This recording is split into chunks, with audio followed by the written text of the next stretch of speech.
गांव की सड़क पर शाम उतर चुकी थी। आसमान में डूबता सूरज लाल रंग बिखेर रहा था। आरव कई सालों बाद अपने पैतृक गांव लौटा था। गांव वैसा नहीं था जैसा उसे याद था।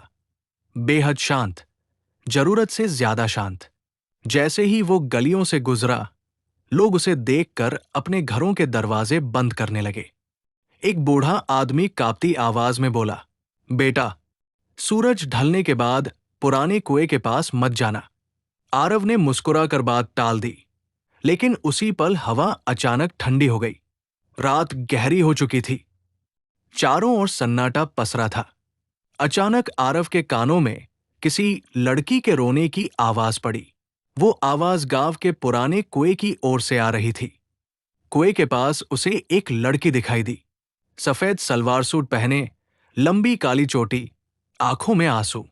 मेरा नाम पूजा है, उसने कांपती आवाज में कहा।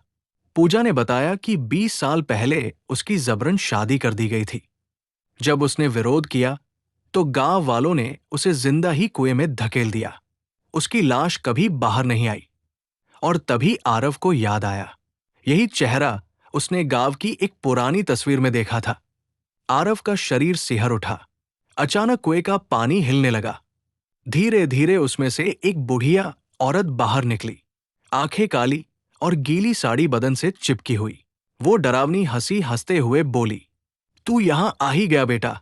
आरव भागना चाहता था, लेकिन उसके पैर जमीन से चिपक गए। सुबह गांव वाले कुएं के पास इकट्ठा थे। वहां एक नई लाश पड़ी थी। उसकी चीख अंधेरे में कहीं गुम हो गई।